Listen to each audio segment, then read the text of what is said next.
Do you know how much, according to the Inspector General, UnitedHealth cheated taxpayers out of in 2017?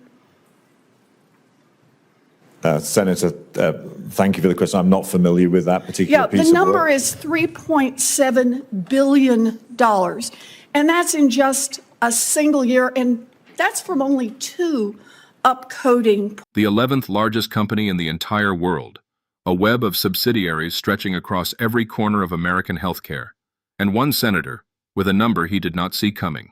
Watch carefully. Thank you, Mr. Chairman. So, Mr. Witty, in 2023, UnitedHealth raked in a whopping $22 billion in profits, making you the most profitable healthcare company in the country. In fact, by revenue, UnitedHealth is the 11th largest company in the entire world. Now, Mr. Witty, UnitedHealth Group owns the country's largest insurer, the country's largest claims processor, the country's 3rd largest pharmacy benefit manager, a huge pharmacy chain.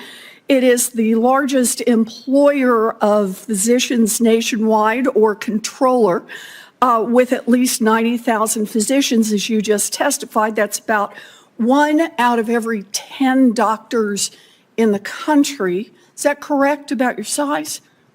So just to thank you, Senator. As far as the physicians are concerned, we employ just under 10,000, well, and as the rest I said, are I think affiliated. you have control over about 90,000. I would say not controlled. They choose to work with us. Okay.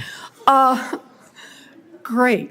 Because UnitedHealth has bought up every link in the healthcare chain, you are now in a position to jack up prices, squeeze competitors, hide revenues, and pressure doctors to put profits ahead of patients. UnitedHealth is a monopoly on steroids. The opportunities for price gouging are everywhere. For example, UnitedHealth is the biggest participant in Medicare Advantage, the government program that pays private insurers to administer Medicare benefits. With this web of subsidiaries, UnitedHealth is well positioned to rake in more taxpayer money by using a practice called upcoding to make enrollees look sicker. That is, noticing that a patient has a cane and adding a diagnosis of vascular disease to the medical chart, even if there's no clinical basis for the diagnosis and no treatment planned. Mr. Witty, according to a 2019 investigation by the HHS Inspector General, UnitedHealth was far and away the most aggressive abuser of upcoding practices.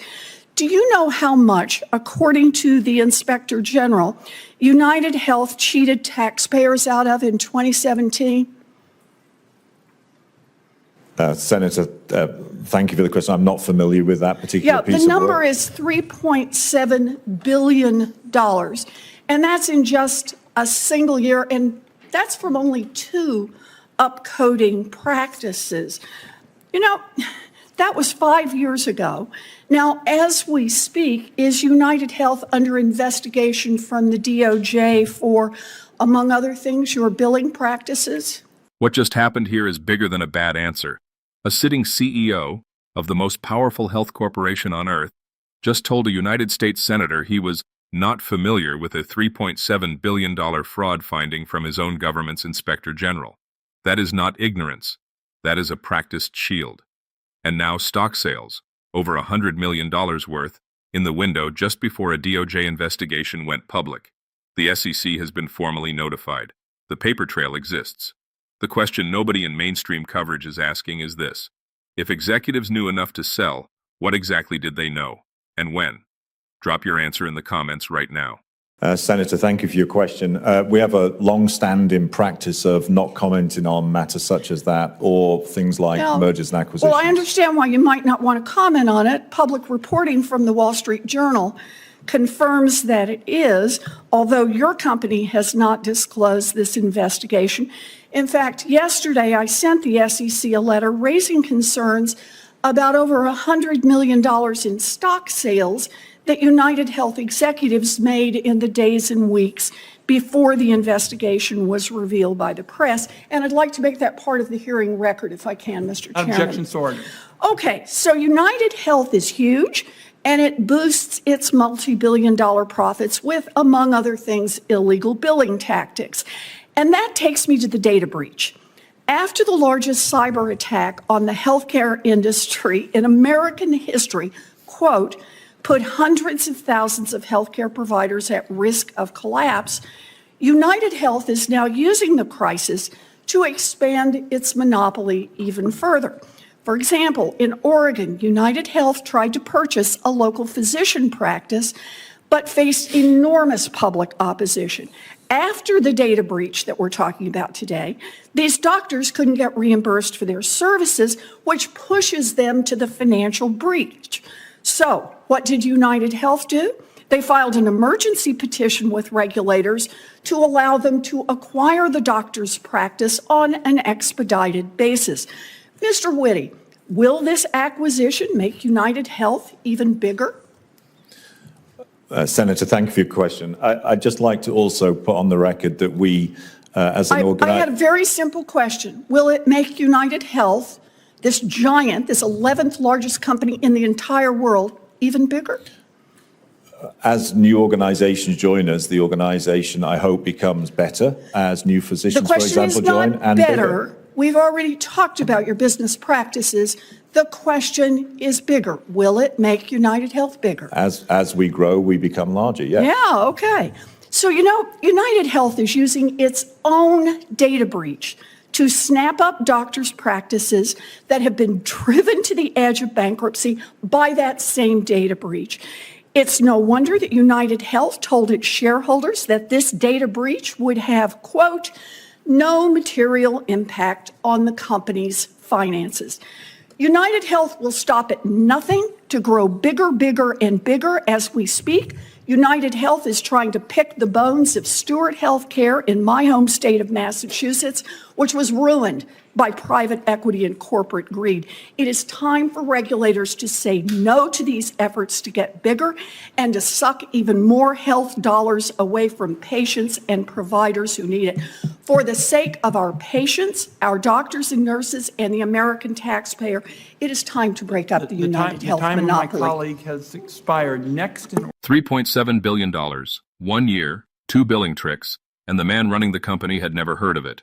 That is not the story of a distracted executive. That is the story of a system so large, so insulated, and so profitable that accountability has become genuinely optional until a senator puts the number on the record and the camera is rolling.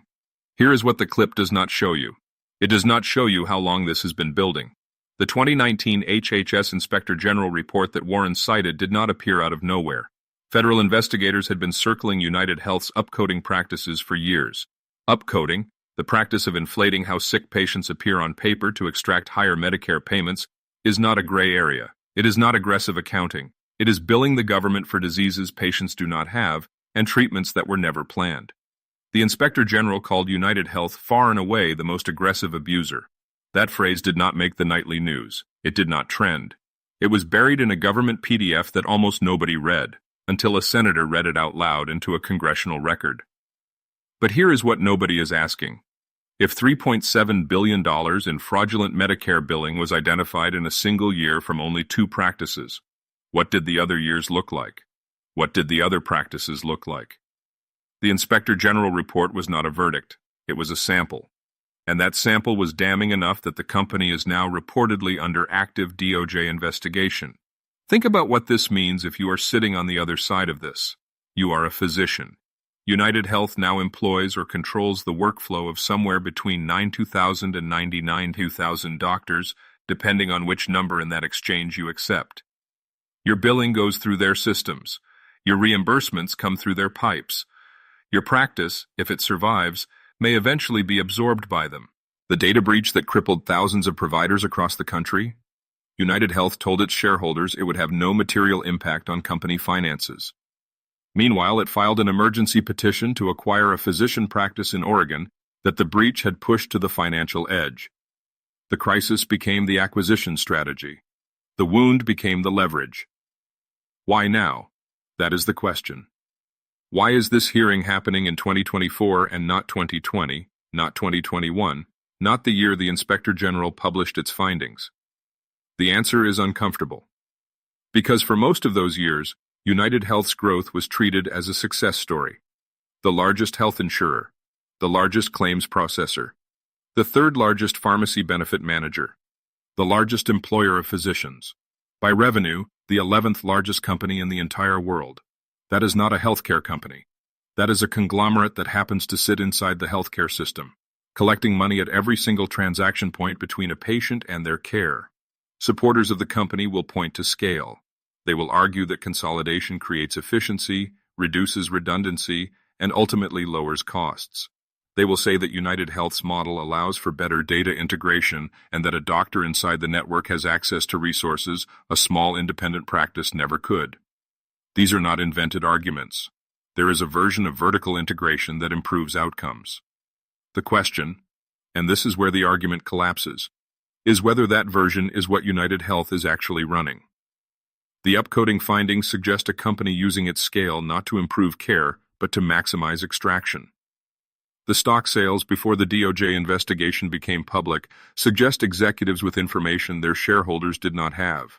The Oregon acquisition strategy suggests a company that views a crisis it created as a real estate opportunity. Critics will say this is what monopoly power always looks like in the end, that once a company controls enough of the chain, the incentive to compete disappears and the incentive to extract takes over. They will point to the Medicare Advantage program specifically, a government subsidy flowing into private hands, as the design flaw that made all of this possible. Medicare Advantage was sold to the public as competition and choice. What it delivered, at least in part, was a mechanism for the most aggressive billers to receive the most government money. What both sides are missing is the structural question underneath all of it. This is not a story about one bad CEO or one bad company.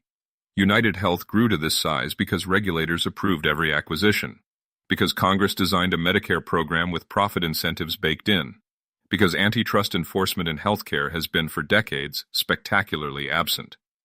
The senator at that table called for a breakup. That word, breakup, used to be a policy option. Now it sounds like a radical position. That shift in what sounds reasonable is itself worth examining. If this is the kind of analysis you are not finding anywhere else, you already know what to do. There is a final detail from that hearing that deserves to sit with you. The CEO, when pushed on whether acquiring a financially devastated physician practice would make UnitedHealth bigger, answered, "As we grow, we become larger, yes." That is technically true in the same way that saying water is wet is technically true. But in that moment, under oath, with the record running, it was also the most honest thing said in the entire exchange. UnitedHealth's answer to every crisis, the data breach, the federal investigation, the collapsing independent practices, is the same answer it has always had. Get larger, get larger, get larger. The senator's time expired.